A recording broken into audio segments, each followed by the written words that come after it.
Olá, boa noite. Todos os dias, milhões de pessoas saem de casa para o trabalho a fim de garantir o sustento da família.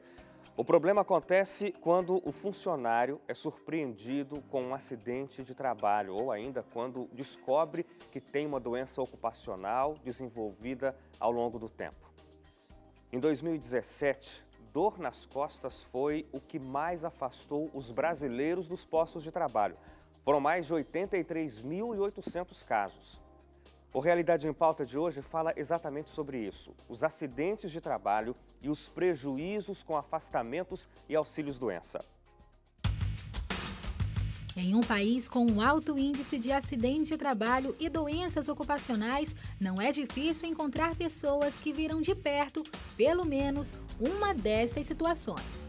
Eu conheço, foi uma garota e ela se perfurou numa seringa de um paciente, quando foi trocar o lençol da cama. Tive LER, né? Ainda sofro com as consequências até hoje. Fiquei afastada por 2 anos, até chegarem o diagnóstico que foi LER, né? A gente trabalhava numa fábrica de doce e a máquina, ela tinha uma proteção e ele, em vez de esperar o doce sair da máquina, ele enfiou a mão para poder ser mais rápido ali para pegar o doce e a lâmina acabou pegando o dedo dele e cortando o dedo dele.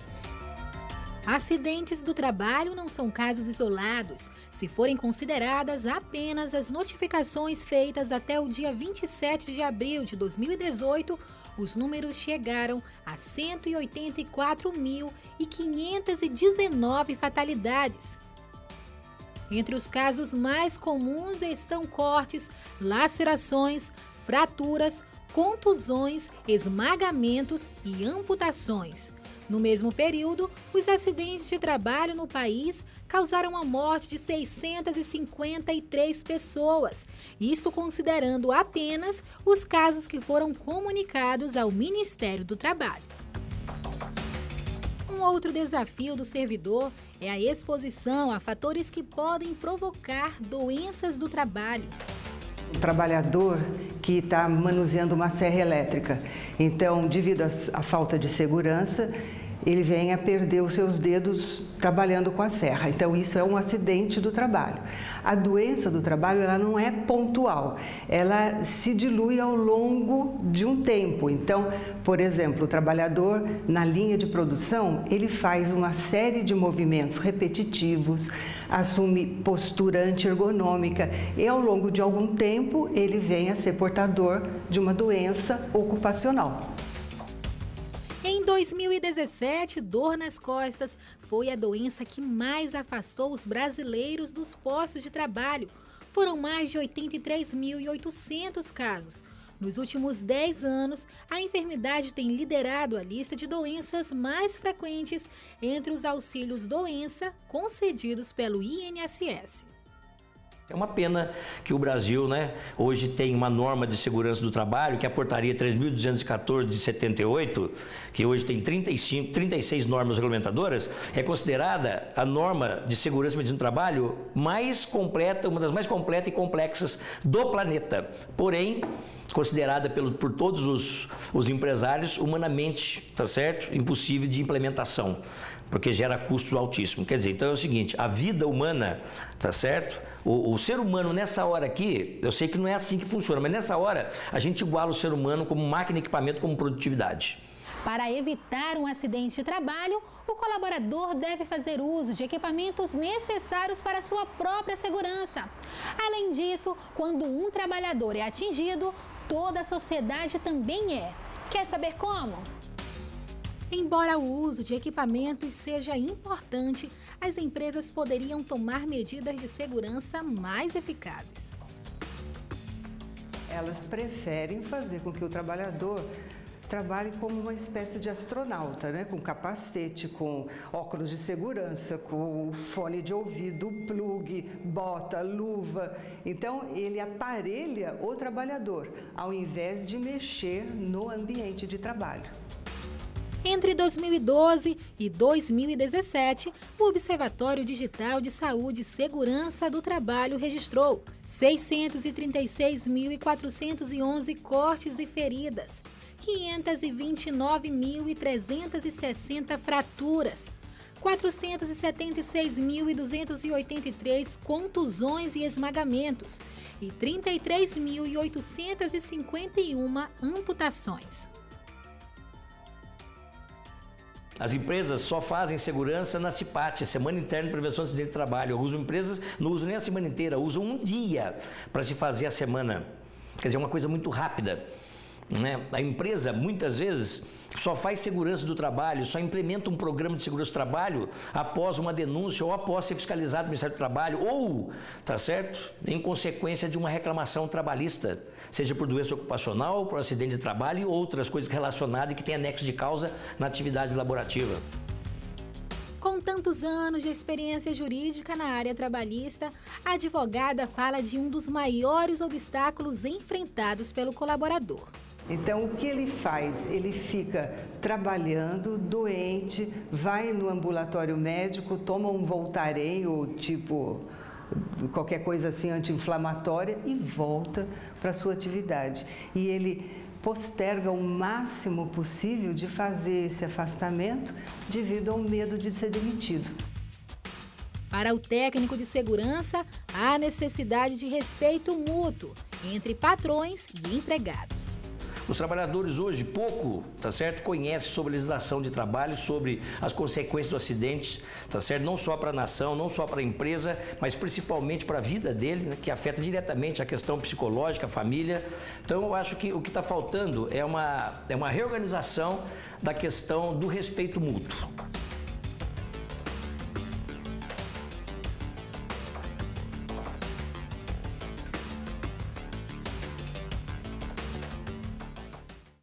Bom, e para a gente aprofundar um pouco mais esse assunto, eu converso agora aqui no estúdio com o engenheiro de segurança do trabalho, Eduardo Leitão. Eduardo, muito obrigado pela sua colaboração e aceitar participar com a gente aqui no Realidade em Pauta. Que agradeço estar aqui, muito obrigado pelo convite. Eduardo, a gente mostrou aí números que são assustadores quando não se tem contato com eles diretamente ou frequentemente. Você trabalha com isso constantemente, talvez já não te assuste tanto. Agora, quando a gente vê esses números, parece que alguma coisa está muito errada no sistema trabalhista brasileiro, nas empresas brasileiras como um todo, porque é gente demais sofrendo acidentes no trabalho ou com doença ocupacional ou, pior ainda, gente morrendo enquanto trabalha. Sim, realmente é alarmante. Para quem trabalha ainda, acaba sendo um pouco mais sofrível, porque a gente sofre, a gente vive essa realidade, a gente participa de momentos de acidentes e o pós-acidente, o que gera na família dessa pessoa, na vida dessa pessoa. Então a gente carrega não só esses números, mas a gente carrega toda uma vivência negativa em cima disso aí, né? O Brasil realmente tá horrível com relação à segurança do trabalho, tem muito a melhorar, está caminhando, tá? O Ministério do Trabalho, junto com a Previdência Social, eles já pensaram em meios de melhorar os sistemas de fiscalização, e inclusive com o e-social que já vem sendo implantado, mas mesmo assim ainda há muito a se fazer. Agora, eu acho muito interessante o que uma advogada falou na matéria, que as empresas, aparentemente na visão dela, preferem equipar um funcionário em lugar de preparar um ambiente seguro. Isso é comum mesmo? Sim, isso é comum. E está errado?